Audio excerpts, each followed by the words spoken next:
നമസ്കാരം. മഹാത്മ ന്യൂസിലേക്ക് സ്വാഗതം. പ്രവാസി മലയാളികൾക്ക് തിരിച്ചടി. ഗൾഫ് രാജ്യങ്ങളിൽ പുതിയ വാടക പരിഷ്കരണ തന്ത്രം. ഗൾഫിലെ കെട്ടിട ഉടമകൾ വാടക ഇരട്ടിയാക്കുന്നു. നമ്മുടെ കേരളത്തിന്റെ സാമ്പത്തിക ഘടനയെ പരിപോഷിപ്പിക്കുന്നതും നിലനിർത്തുന്നതും പ്രവാസികൾ ഇവിടേക്ക് എത്തിക്കുന്ന പണം കൊണ്ട് തന്നെയാണ്.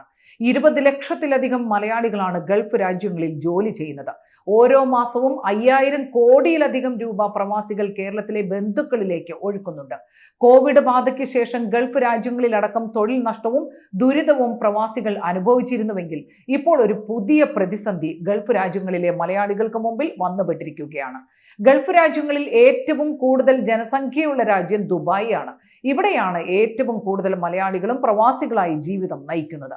അവിടെ വിവിധ കമ്പനികളിലും മറ്റും ജോലി ചെയ്യുന്ന ആൾക്കാരും സ്വന്തമായി സംരംഭങ്ങൾ തുടങ്ങിയവരുമായ മലയാളികളെ പ്രതിസന്ധിയിലാക്കുന്ന വാടക വർധനവ് പ്രവാസികൾക്ക് പുതിയ ഭീഷണിയായി മാറിയിരിക്കുന്നു.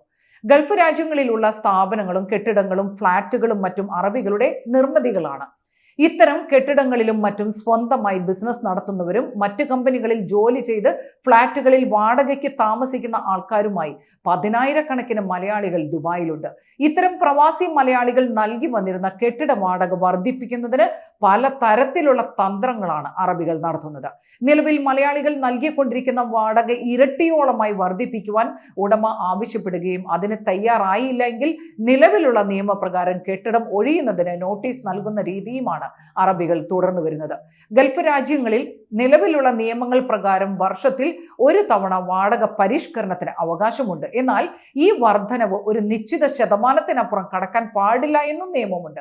ഈ നിയമങ്ങൾ മാറ്റിവെച്ചുകൊണ്ടാണ് അറബികൾ പ്രവാസികളായ മലയാളികളോട് വലിയ തോതിലുള്ള വാടക ആവശ്യപ്പെടുന്നത്. എന്തെങ്കിലും തരത്തിൽ ഇതിനെതിരായ നിലപാട് മലയാളി സ്വീകരിച്ചാൽ കെട്ടിടം ഒഴിയുന്നതിനുള്ള നോട്ടീസ് ഉടമ നൽകുകയാണ്. ഇതോടുകൂടി മലയാളി കടുത്ത പ്രതിസന്ധിയിലാകുന്നു. ഒടുവിൽ ഒരു സമവായത്തിലെത്തി നിയമങ്ങളൊന്നും നോക്കാതെ അറബി ആവശ്യപ്പെടുന്ന തുകയോടടുത്തുള്ള സംഖ്യ വാടകയായി നിശ്ചയിച്ചുകൊണ്ട് അവിടെ നിലനിന്നു പോകുന്ന രീതിയാണ് ഇപ്പോൾ നടന്നു വരുന്നത്. ഏത് അറബിക്കും സ്വന്തം ആവശ്യത്തിനും താമസത്തിനും വേണ്ടി നിയമപ്രകാരം മറ്റുള്ളവർക്ക് നൽകിയിട്ടുള്ള വാടക കെട്ടിടങ്ങൾ ഒഴിപ്പിച്ചെടുക്കാൻ നിയമപരമായി സാധ്യതയുണ്ട്. തന്റെ കെട്ടിടം വാടകയ്ക്ക് എടുത്തിരുന്ന ആളിനെ നിയമപ്രകാരം മുൻകൂർ നോട്ടീസ് നൽകുക എന്നൊരു കാര്യം മാത്രം അറബി ചെയ്താൽ മതി.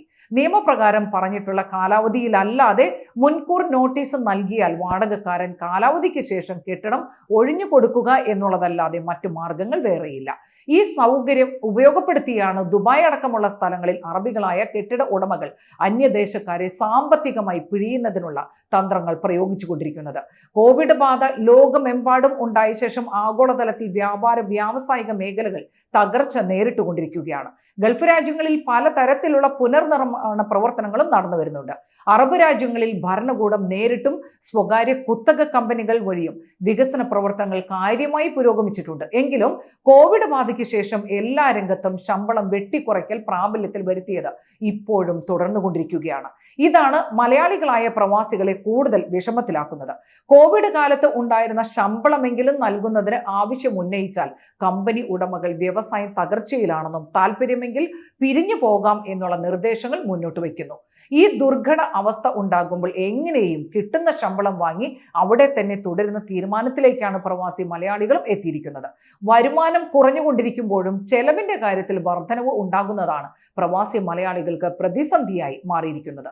ഇത്തരം പ്രതിസന്ധിയും നിലനിൽക്കുന്നതിനിടയിലാണ് അറബികൾ ഒറ്റക്കെട്ടായി വാടക നിരക്ക് വർധനവ് പ്രാബല്യത്തിൽ വരുത്തുക എന്ന ആവശ്യം ഉന്നയിച്ചുകൊണ്ട് മലയാളികൾ അടക്കമുള്ള പ്രവാസികളെ കൂടുതൽ വിഷമിപ്പിച്ചുകൊണ്ടിരിക്കുന്നത്.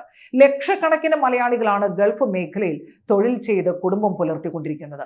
ഈ ആളുകളെ മുഴുവൻ ദോഷകരമായി ബാധിക്കുന്ന ഗുരുതരമായ സാഹചര്യമാണ് അറബ് നാടുകളിൽ നിലനിൽക്കുന്നത്.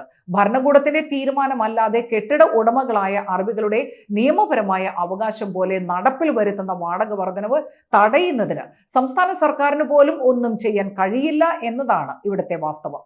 പ്രവാസി മലയാളികൾക്കിടയിൽ ശക്തമായി പ്രവർത്തിച്ചു വരുന്ന ചില പ്രവാസി സംഘടനകൾ സംഘടനാ തലത്തിൽ തന്നെ അറബ് നാടുകളിലെ ഭരണകൂടങ്ങളുമായി വാടക വിഷയത്തിൽ ചർച്ചകൾ നടത്തുന്നുണ്ട്. ഇത്തരത്തിലുള്ള ഇടപെടലുകൾ വഴി മലയാളികളായ പ്രവാസികൾക്ക് ആശ്വാസമുണ്ടാകാൻ വഴി ഒരുക്കട്ടെ എന്ന് നമുക്ക് ആഗ്രഹിക്കാം, ആശിക്കാം. നന്ദി, നമസ്കാരം.